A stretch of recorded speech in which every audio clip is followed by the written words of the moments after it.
1 year captive. It's frankly impossible for any of us to comprehend the heartbreak that families of October 7th hostages have endured for 366 days now.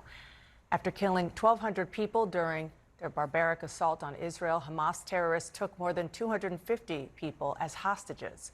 117 were freed in the past year, most as part of a short-lived deal between Israel and Hamas last November.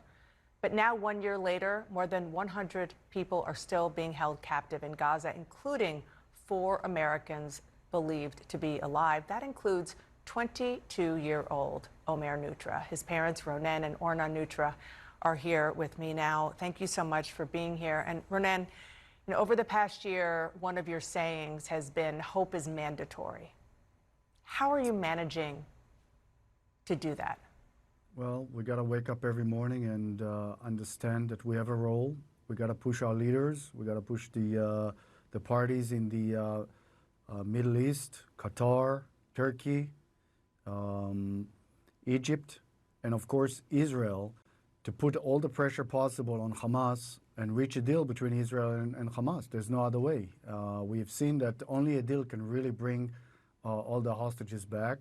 And we're expecting for that to happen, and we're looking for strong leadership that can fulfill that. And I'll just pick up there, Orna, strong leadership. What more do you want? What conversations are you having with the leaders of Israel and here in the United States of America with President Biden and his team, given the fact that Omer is American as well? You know, Dana, unfortunately, one ingredient that we kept hearing was missing over the course of the past 12 months was political will. It's a very complicated situation, and there's many reasons for this war. And at the end of the day, we've been told multiple times that it boils down to political will. There has to be a diplomatic solution or an end game to all of this. Where does that political will, where is it lacking right now? It seems to be lacking all over the world. The parties are not engaged in negotiations. It's been a few weeks, and the sense of urgency is not there. You know, a month ago, we heard about the murder of and execution of the 6 young people in the tunnels of Hamas. They barely survived 11 months of captivity in horrendous conditions, and they were executed in cold blood. And the whole world thought, oh, this is going to change now, the approach, and it hasn't. It's just gotten worse.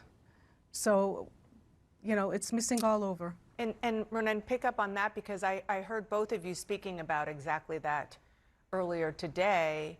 And I believe it was you who said, where's the outrage? No, absolutely. And we know where it's all stemming from. It all comes from Iran. And we are not holding Iran accountable. All the proxies, Hamas, Hezbollah, the Houthis, they're all sponsored and guided by Iran. And Iran also showed its true face by bombing Israel, shooting missiles directly on Israel. And yet again, where is the outrage with the international community? Where is the pressure on Iran to put all its leverages on Hamas and release the hostages? Among them, 7 Americans, 4 are considered to be alive, and 3 are considered to be murdered on October 7. Before I let you go, Orna, please talk about your son, Omer. Both of you can. We've been looking at pictures of him. He's 22. He will be 23, I believe, October 14th in 2 weeks. And, you all talk about hope. Let's hope that he can do that in freedom. Tell us about him. Yeah, we really hope that Omer is keeping up hope, that he's strong. He's a very social person. He's a connector. We pray that he's not alone. And we pray that, his strengths hold up until we are able to save him and get him out of there. And how difficult it is for us to mention that he has a second birthday in captivity coming up in 1 week. And we just can't believe it. And, as much as optimistic we are, we're probably not going to have him for his birthday, but we sure hope that the leaders will work out a deal that will bring him home to us in a few weeks, and we can celebrate together and help him recover from this terrible, terrible experience. Well, strength is definitely an inherited trait, and between the two of you, there is no doubt in my mind that he is a very strong person, given what you have been doing for the past year. Thank you to you both, Ronen and Orna Neutra. Appreciate it. Thank Thank you you, for Dana. having us. Thank you.